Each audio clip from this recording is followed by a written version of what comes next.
Hello बच्चों, ये JEE main 2023 का क्वेश्चन है। 6 अप्रैल शिफ्ट 2 का क्वेश्चन है ये। देखिए क्वेश्चन में क्या बोला जा रहा है। To concentric circular coils with radii 1 centimetre and 1000 centimetre, मतलब एक बहुत ही स्मॉल है और एक बहुत ही लार्ज है। ठीक है, the number of turns 10 and 20, 10 and 200 respectively are placed coaxially with centres coinciding. The mutual inductance of this arrangement will be, है ना। म्यूचुअल इंडक्टेंस क्या होगा, यहाँ पर एक्स मतलब कुछ होगा तो एक्स पूछ रहा है कि क्या होगा। ठीक है, तो अब इसमें सॉल्व कैसे करना है, पहले देखिए। पहले तो डायग्राम आपको समझना पड़ेगा। तो डायग्राम पहले बनाऊँ मैं, तो डायग्राम में देखिए इस टाइप से है। एक बहुत ही छोटा है और एक बहुत ही बड़ा है। तो अब बहुत बड़ा तो यहाँ नहीं दिखा सकते, मतलब ऐसे आप एज्यूम कर लो। ठीक है ना, कि एक बहुत छोटा है और एक बहुत लार्ज रेडियस का है, इस टाइप से। ठीक है, तो इसको मान लो कि इसका ये R1 रेडियस, तो दूसरे वाले का मान लो कि R2 रेडियस हो गया, R1 R2। तो इसमें क्या होता है कि इसमें करंट मेंशन आपको नहीं किया गया कि किस में करंट फ्लो हो रहा है ना, स्मॉलर लूप में कि बिगर लूप में। तो जब भी ऐसा हो कि एक रेडियस बहुत ही बड़ा हो और एक रेडियस बहुत ही छोटा हो, तो उस केस में हमेशा जो लार्जर रेडियस वाला है ना, जो लार्जर लूप है, उसी में करंट एज्यूम करना पड़ता है। ठीक है, रीज़न क्या है कि लार्जर लूप में करंट एज्यूम करेंगे ना, तो इस लार्जर लूप की वजह से, इस बड़े वाले लूप की वजह से जो भी फील होगा इस छोटे के पूरे एरिया से, मतलब जो स्मॉलर लूप है ना, उसको पूरे एरिया से पास करेगा। बट अगर आप इसमें करंट फ्लो करा दोगे ना स्मॉलर लूप में, तो इसका जो फील है ना सिर्फ इतना ही रीजन से पास करेगा, ये सब रीजन से फील पास करेगा ही नहीं। ठीक है, आई होप आपको समझ में आया होगा। तो इसीलिए हमेशा लार्जर लूप से ही करंट पास कराना होता है बाय डिफ़ॉल्ट। ठीक, इसको लूप 1, इसको लूप आप 2 मान लीजिए, सॉरी एक मिनट, इसको लूप 2 और इसको लूप 1 मान लीजिए आप, छोटे वाले को। ठीक है, तो हम लोगों को चाहिए यहाँ पे क्या, तो फ्लक्स थ्रू। अब देखो क्या बोला गया, फ्लक्स थ्रू म्यूचुअल इंडक्टेंस पूछा, mutual inductance of this arrangement. तो हम लोग क्या लिखेंगे यहाँ पर कि करंट किस में है, तो करंट है यहाँ पर 2 वाले में, बड़े लूप में। तो आप लिखेंगे कि M × I मतलब बड़े लूप का, इज इक्वल टू, अब इसकी वजह से फ्लक्स यहाँ से पास करेगा। तो फ्लक्स जब यहाँ से पास करेगा तो फ्लक्स के लिए क्या लिखेंगे आप कि N2 है ना, N1 है ना, N1। अगर एक सिंगल लूप होता है ना, अगर एक सिंगल लूप होता है ये, तो सिर्फ 1 होता है मतलब। ठीक है, बट ये नंबर ऑफ लूप्स है N1 मान लो, इसका इसका नंबर ऑफ लूप्स N1 मान लो, तो N1 इंटू फ्लक्स। ठीक है, तो फ्लक्स 2। तो अब यहाँ से आप क्या करेंगे कि आप लिखेंगे कि M × I is equal to N1, but जो फ्लक्स 2 है ना, वो लिखेंगे आप यहाँ पर, क्या देखिए, magnetic field 2 into area of loop 1, क्योंकि मैं किससे देख रहा हूँ, मैं इससे देख रहा हूँ। ठीक है, फ्लक्स क्लियर हो गया, आप लोगों को समझ में आया।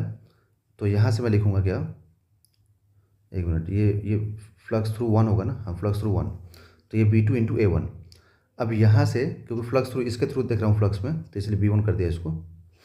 तो M × I is equal to N1 into B2। तो B2 तो मतलब इसका फील होगा ना पूरा, बड़े वाले लूप का फील। तो B2 क्या लिखेंगे हम, किसी भी कॉइल की वजह से फील जो लिखते हैं हम लोग, वो लिखते हैं μ0 इंटू नंबर ऑफ टर्न्स। तो नंबर ऑफ टर्न्स मान लो इसका N2 है, इंटू I मतलब करेंट अपॉन 2R, तो 2R2। ओके, तो आप लिखेंगे μ0 into N2 into I by 2R2 into area.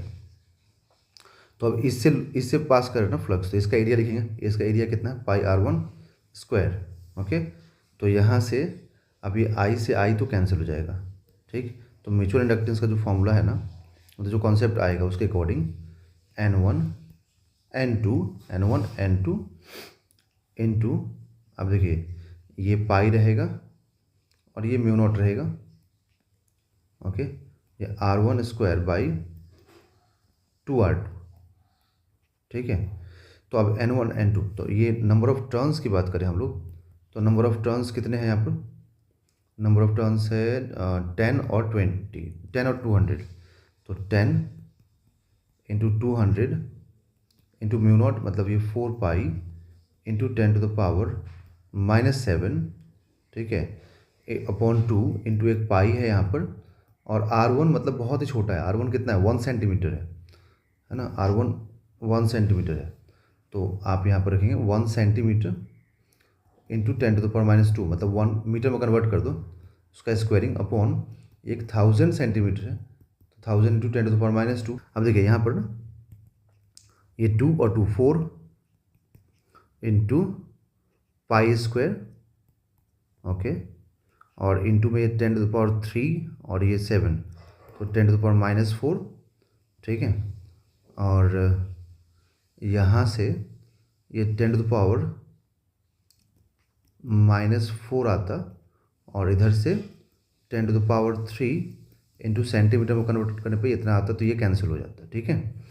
तो यहाँ से आएगा 4 इंटू π² का मतलब 10, इसको मैं अभी कैंसिल नहीं करके यहाँ कैंसिल कर रहा हूँ, और ये 10⁻⁴, ये 10⁻² रहेगा, और ये 10⁻³ ऊपर जाएगा तो 10⁻³ हो जाएगा, ओके। तो एक ज़ीरो और कैंसिल कर दें हम लोग, तो एक ज़ीरो और कैंसिल होगा, तो ये 3 हो जाएगा। 4 into 10⁻³ into 10⁻⁵, that is 4 into 10⁻⁸, है ना। तो ये म्यूचुअल इंडक्टेंस का आ गया m। तो यहाँ पर हम लोग क्या बोलेंगे कि कंपैरिजन करने पे x क्या आएगा, x आएगा 4। तो आफ्टर कंपैरिजन यहाँ जो x आएगा वो x कितना आएगा, 4 आ जाएगा। तो आंसर विल बी 4।